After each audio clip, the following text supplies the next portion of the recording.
At 79, Hayley Mills has reached a moment in life where memory outweighs myth, and honesty feels more valuable than nostalgia. After decades in film, theater, and television, she no longer feels the need to protect old illusions. And in this reflective stage of her life, Mills has finally spoken with clarity about one of the most formidable women she ever encountered in Hollywood, Maureen O'Hara. Maureen O'Hara was not simply a movie star. She was a presence. Born on August 17, 1920, in Dublin, Ireland, O'Hara brought to the screen a fiery intelligence, unshakable pride, and a physical strength that challenged Hollywood's narrow definitions of femininity.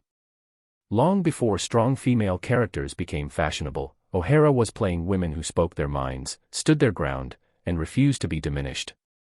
Hayley Mills, born on April 18, 1946, entered the film world from a very different angle. A British child star who rose to fame through Disney films like Pollyanna and The Parent Trap, Mills was often associated with innocence, warmth, and emotional openness. Yet beneath that image was a young actress quietly observing the industry, learning which women survived, and why. Their paths crossed during a period when Hollywood was still governed by unspoken rules, especially for women. At 79, Mills now admits that Maureen O'Hara both intimidated and fascinated her. She wasn't there to be liked, Mills has said.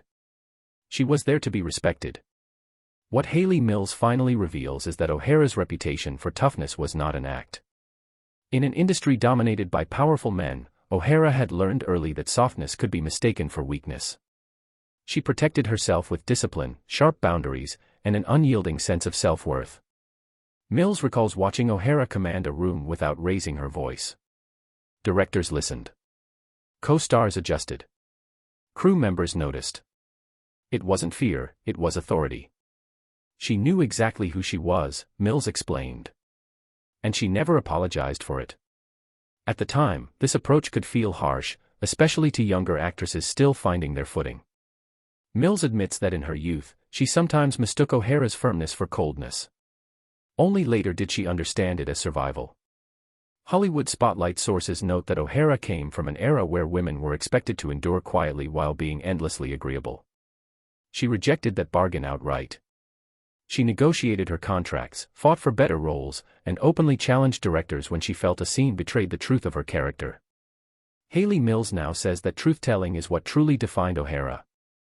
She wouldn't lie for the camera, Mills said.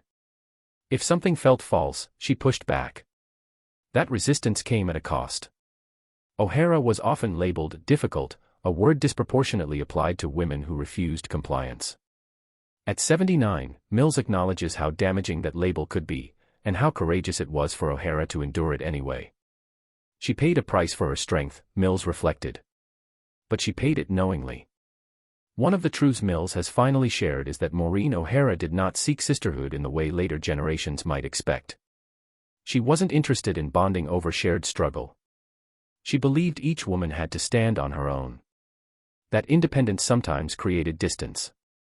But Mills now understands it wasn't indifference, it was principle. She believed respect mattered more than approval, Mills explained. Mills also speaks candidly about how O'Hara influenced her without ever offering advice. Simply watching O'Hara work, how she prepared, how she spoke, how she held her ground, left a lasting impression. It taught me that longevity doesn't come from pleasing everyone, Mills said. It comes from knowing when to say no. As the years passed, Mills gained perspective that youth could not provide. She saw how many talented women faded because they bent too often. O'Hara endured because she refused to bend at all.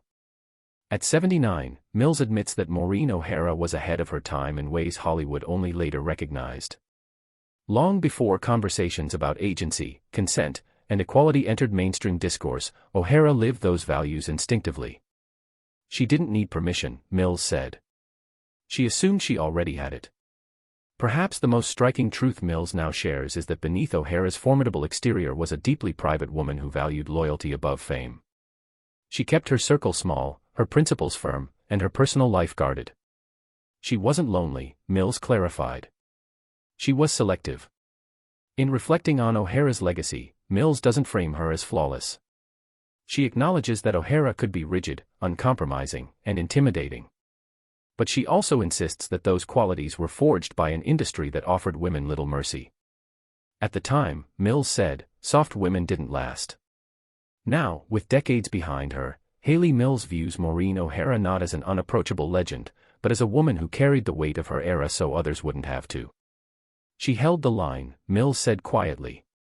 And because she did, the line moved. At 79, Hayley Mills isn't rewriting history. She's reframing it, with empathy earned through time. In finally telling the truth about Maureen O'Hara, she reveals not only the strength of another woman, but the evolution of her own understanding.